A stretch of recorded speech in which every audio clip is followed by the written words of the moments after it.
Shri Sitaram शिखावस्थी channel में आप सबका स्वागत है।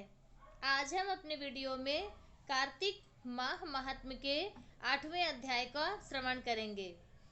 8वें अध्याय में नारद जी राजा पृथु को कार्तिक माह के जो अनुष्ठान होते हैं, जो कार्तिक माह का व्रत होता है, उसके उद्यापन विधि बताएंगे।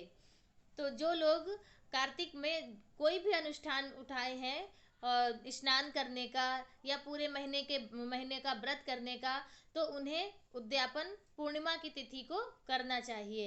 तो वो उद्यापन हमें किस प्रकार करना है वो नारद जी राजा पृथु से बता रहे हैं। हम सब के लिए वो एक संदेश है जिसे हम सबको जानना चाहिए, और उसके बाद फिर अपनी यथाशक्ति जैसा हो आप वैसा उद्यापन कीजिए।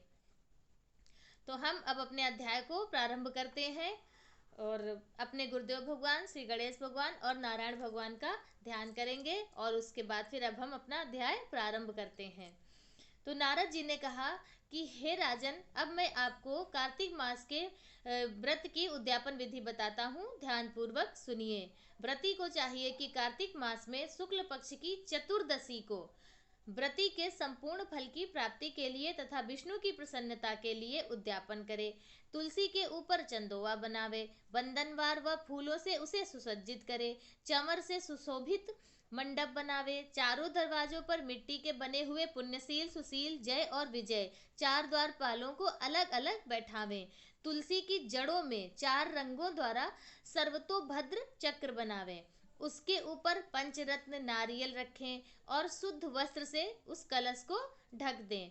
फिर भगवान विष्णु का पूजन करें। द्वादशी को भगवान विष्णु जागे थे, त्रयोदशी को देवताओं ने उनके दर्शन किए थे, चतुर्दशी को देवताओं ने उनका पूजन किया था, इसलिए भगवान विष्णु की उद्यापन पूजा की जाती है। उस दिन संयम तथा शांत चित्त से व्रत करना चाहिए।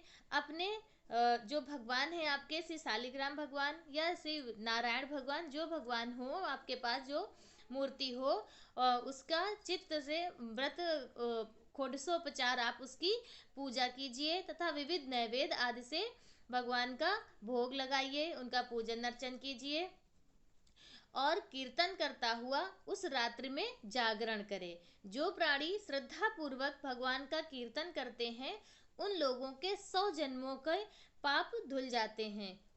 एक रात्रि जागरण से हमारे 100 जन्मों के पाप धुल जाते हैं। जो व्यक्ति भगवान के निमित्त जागरण करके रात्रि भर भगवान का कीर्तन करता है उनको असंख्य गौदान करने का फल मिलता है। जो लोग भगवान की मूर्ति के सामने नृत्य गान करते हैं उनके अनेक जन्मों के एकत्रित पाप नष्ट हो जाते हैं।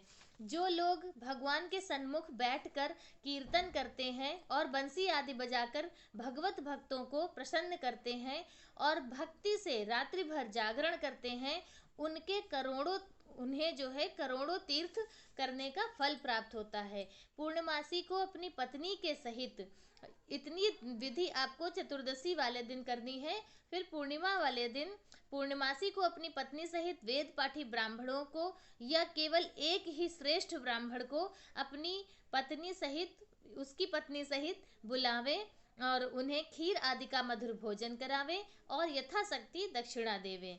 क्योंकि पूर्णिमासी को ही भगवान ने अपने भक्तों को वरदान दिया था और मत्स्य रूप धारण किया था, इसलिए उस दिन जो दान और हवन जप आदि भगवान विष्णु के निमित्त किया जाता है वह अक्षय फल देने वाला होता है। इसलिए व्रती 3 या 1 ब्राह्मण को सपत्नी सामर्थ्य अनुसार भोजन करावे। उन ब्राह्मणों को अपनी सामर्थ्य के अनुसार दक्षिणा देकर प्रणाम करे। बाद में भगवान विष्णु की पूजा करके अन्य देवताओं तथा तुलसी माता व कपिला गाय का पूजन करें। व्रत की कथा सुनने वाले गुरु व उपरोक्त ब्राह्मण को वस्त्राभूषण आदि से पूजन करके उनसे क्षमा प्रार्थना करें। तो क्षमा प्रार्थना का जो मंत्र है उसका अर्थ है कि आप सब लोगों की अनुकंपा से मुझ पर भगवान सदा प्रसन्न रहें। इस व्रत को करने से मेरे 7 जन्मों के किए हुए पाप नष्ट हो जाएं और मेरी संतान चिरंजीवी हो। इस पूजा के द्वारा मेरी सभी इच्छाएं पूर्ण हो। मेरी मृत्यु होने के बाद मुझे अतिशय दुर्लभ विष्णु लोक की प्राप्ति हो। व्रत करने वाला इस प्रकार ब्राह्मणों से क्षमा प्रार्थना करे और उनको प्रसन्न करके विदा करे। पूजा की सारी वस्तुओं के साथ गाय भी गुरु को दान में दें। उसके पश्चात घर वालों और मित्रों के साथ बैठकर भोजन स्वयं ग्रहण करें। कार्तिक मास के उद्यापन के नियम इसी प्रकार बतलाए गए हैं। इस तरीके से जो प्राणी कार्तिक मास का व्रत और उद्यापन करता है वह पाप रहित होकर मनोवांछित सभी कामनाओं को प्राप्त करता है। 8वां अध्याय संपूर्ण हुआ। तो आप सबने सुना कि उद्यापन विधि हमें कैसे करनी है, और इसमें जो विधान है वो पूरा लिखा हुआ है।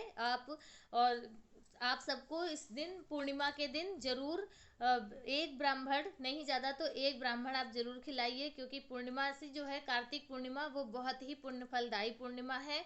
और उस दिन का किया हुआ जब तक आप सबने सुना कि जो है उससे हमें अनंत गुना फल मिलता है, करोड़ों गौदान का फल मिलता है।